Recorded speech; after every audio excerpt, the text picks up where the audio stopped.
Voici la deuxième partie du tutoriel pour le projet de construction d'une fusée. Je te rappelle, pour débuter le cours, tu dois faire l'inventaire du matériel qui est dans ton sac et dans tes tiroirs.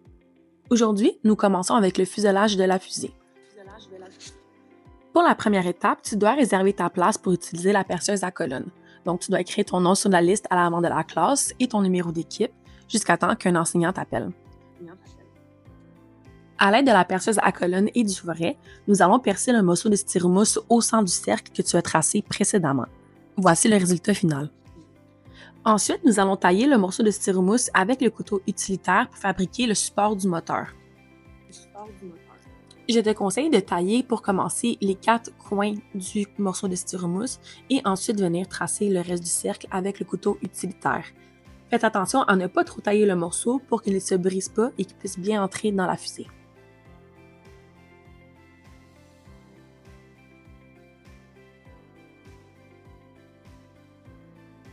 Lorsque tu as terminé, insère le support à moteur dans le tube pour vérifier la taille. S'il ne rentre pas, tu dois tailler davantage. Nous allons coller le support à moteur dans le tube. Donc pour ce faire, tu auras besoin de ton pistolet à colle chaude et également d'un bâtonnet de colle chaude. Je te suggère de brancher le pistolet et le laisser réchauffer durant 2 à 4 minutes pour permettre à la colle de bien fondre. Tu dois ensuite mettre la colle à l'intérieur du tube de papier et insérer le support de moteur rapidement et au complet.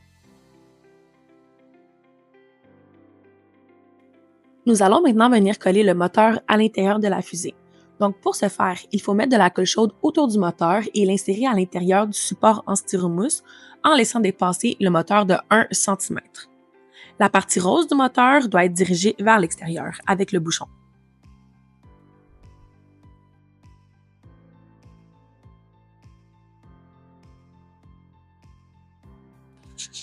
Au besoin, on peut venir prendre le pistolet à colle et rajouter de la colle autour du moteur pour s'assurer qu'il soit bien collé. Ensuite, on débranche les pistolets de colle chaude et on laisse reposer durant environ 3 minutes jusqu'à ce qu'il soit refroidi pour pouvoir le ranger. Pour la prochaine étape, nous allons faire les ailerons de notre fusée. Donc, nous allons commencer par prendre le tapis de coupe et prendre également le morceau de styrène. Nous commençons par mesurer les dimensions des ailerons de la fusée et tracer les lignes de coupe. Donc, faites bien attention de respecter les dimensions qui sont sur votre schéma. À l'aide de la règle, je viens mesurer ces dimensions et faire un point. Je commence avec le 5 cm. Ensuite, le 15, le 20 cm et le 30 cm qui est le bout de mon morceau de styrène. Je viens ensuite mesurer le bas à 10 cm, 15 cm et 25 cm.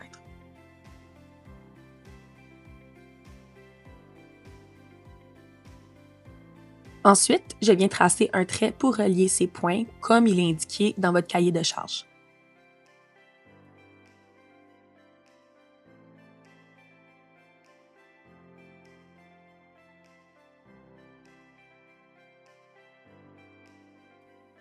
Pour la prochaine étape, je vais utiliser le couteau à plastique et la règle, donc je viens m'assurer de sécuriser la lame et qu'elle soit prête à être utilisée.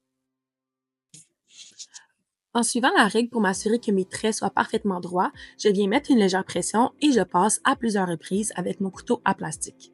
Une fois que j'ai passé 4-5 fois, je peux venir craquer le plastique de la façon que tu vois à l'écran. Je recommence ensuite pour toutes les lignes que j'ai tracées précédemment.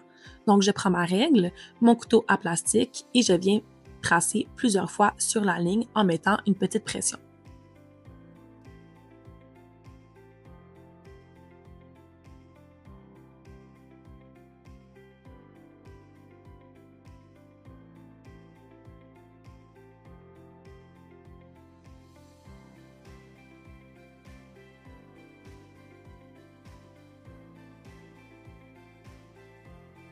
Je viens ensuite ranger de façon sécuritaire mon couteau à plastique.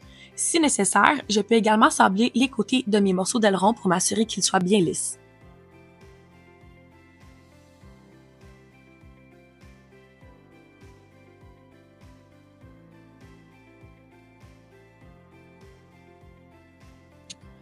Nous allons maintenant procéder à l'assemblage de la fusée, donc tu auras besoin de ta planche de maçonnette et de l'installer sur l'espace de travail pour éviter de mettre de la colle sur la table.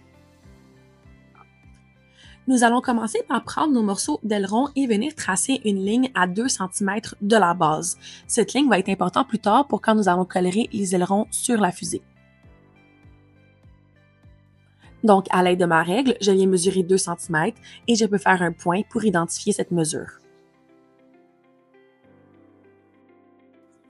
Une fois que mes mesures sont indiquées sur mes 4 ailerons, je peux venir commencer à coller les ailerons sur la fusée. Pour ce faire, nous allons encore une fois utiliser la colle chaude. Je viens mettre la colle chaude sur le côté de l'aileron jusqu'à la ligne de 2 cm et je viens l'appliquer sur le tube.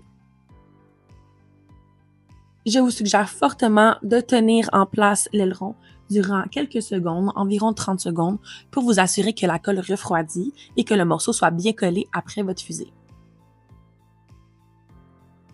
Nous recommençons les étapes avec les 4 ailerons et on s'assure de les mettre de façon symétrique de tous les côtés du tube, donc environ à la même distance.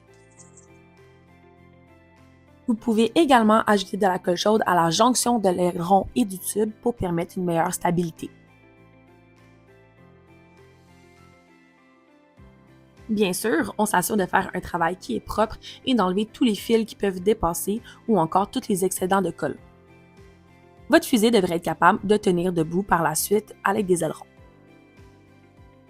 Également, on s'assure d'avoir respecté les dimensions, donc vos ailerons devraient dépasser de 2 cm la base du tube et de 1 cm le moteur.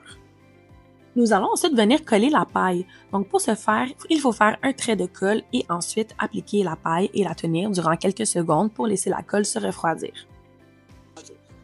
Pour la prochaine étape, nous allons découper 2 petits rectangles de papier carton de 2 cm par 4 cm. Donc, il faut débuter par mesurer. À l'aide de la règle, je viens faire mes mesures de 2 cm par 4 cm et par la suite, je vais pouvoir venir découper sur les lignes que j'ai tracées.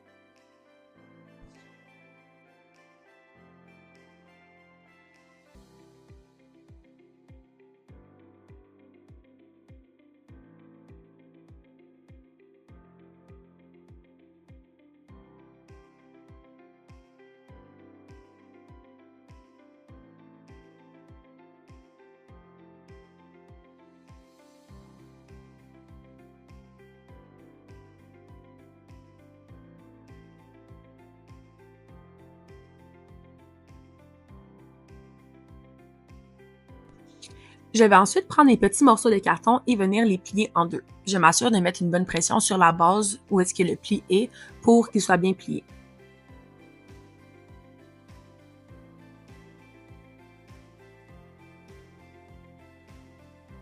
À l'aide du pistolet à colle chaude, je vais mettre un peu de colle dans le carton et je viens ensuite mettre l'extrémité de l'élastique.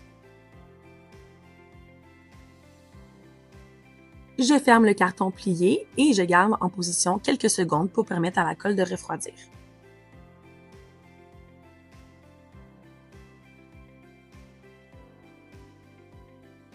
Je vais ensuite refaire les mêmes étapes avec l'autre côté du carton.